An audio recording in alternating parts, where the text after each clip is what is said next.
Bonjour à tous. Bienvenue sur cette vidéo où nous décortiquons une phase critique dans les liens entre la France, l'Algérie et le Maroc. Nous explorons les évolutions récentes autour de l'autodétermination au Sahara occidental et les débats sur la région du Rif. Paris semble opérer un virage majeur, influençant la géopolitique nord-africaine. Au programme, les prises de position françaises, européennes et mondiales, les réponses d'Alger et de Rabat, le passé historique qui alimente ces frictions, les implications en termes d'énergie, de sécurité et d'alliance, et les facteurs internes et externes qui pourraient transformer le Maghreb. Cette analyse repose sur des données factuelles et des interprétations géopolitiques établies. Elle vise à éclairer un enjeu complexe, crucial pour l'avenir de la région, sans parti pris. Abonnez-vous pour plus de contenu sur l'actualité internationale. #Algérie, #diplomatie, #Maroc, #Afrique, #France, #actualité. La France vient de créer une onde de choc en révisant sa stance sur le Maroc, en soutenant le droit à l'autodétermination pour le Sahara occidental et en évoquant ouvertement la République du Rif, dans un effort apparent pour aligner ses positions avec celles du président Tebboune. Ce qui pourrait sembler un ajustement mineur cache en réalité une restructuration profonde des équilibres en Afrique du Nord, figés depuis des années. Tout a commencé par une réception de haut rang d'une délégation sahraoui à Paris, menée par le chef du gouvernement et la ministre de la Coopération. Accueillis au cœur des institutions étatiques françaises, ces représentants ont discuté avec des parlementaires, qui ont ensuite annoncé une conférence internationale dédiée à la cause sahraoui, couvrant ses aspects politiques, économiques et légaux. Parallèlement, la question du Rif, souvent reléguée aux oubliettes, ressurgit avec force.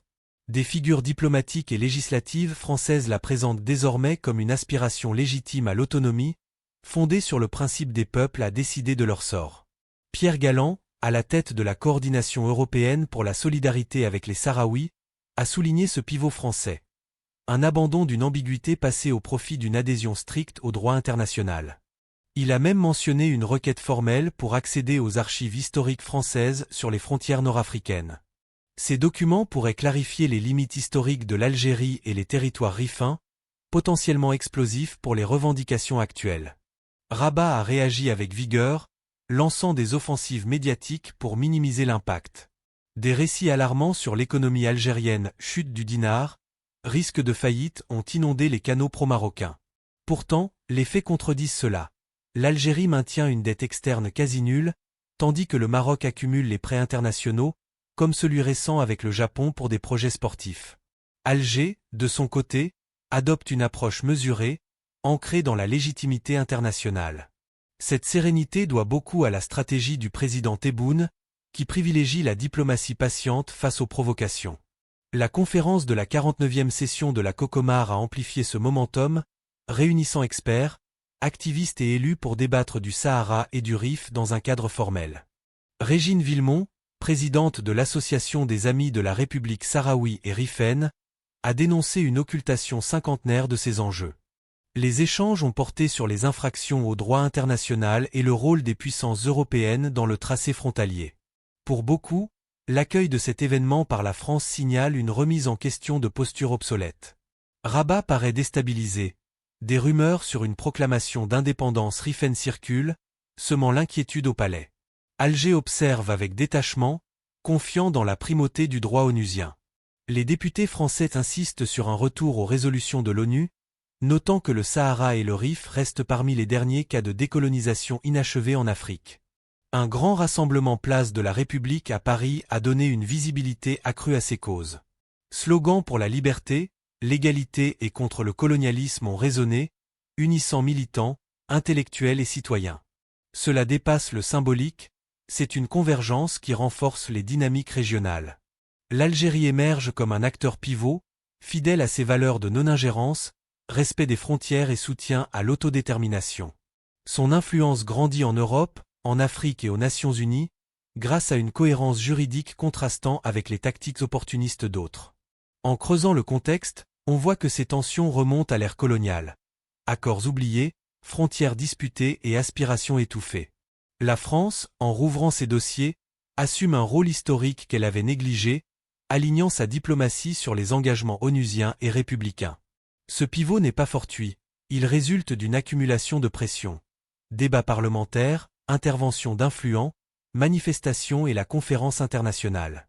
Paris se repositionne comme une puissance responsable, confrontée à une décolonisation incomplète. Moralement, c'est un retour aux bases, droits des peuples, charte de l'ONU, valeurs universelles. En traitant le Sahara et le Rif, la France rappelle que les grandes nations ne peuvent ignorer leurs legs humains et politiques. Pour beaucoup, c'est une réhabilitation qui réconcilie l'État avec son rang mondial.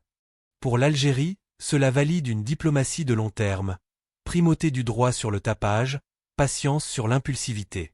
Critiquée pour sa discrétion, cette approche s'avère payante, transformant la retenue en atout majeur. Ce n'est pas un hasard, mais le fruit d'une politique cohérente. Alger se profile comme une force stabilisante au Maghreb, ancrée dans sa souveraineté et sa vision. Observateurs internationaux saluent son rôle dans la décolonisation et l'équilibre régional. Contrairement à des postures incohérentes ailleurs, l'Algérie priorise l'égalité et légitimité pour des alliances durables.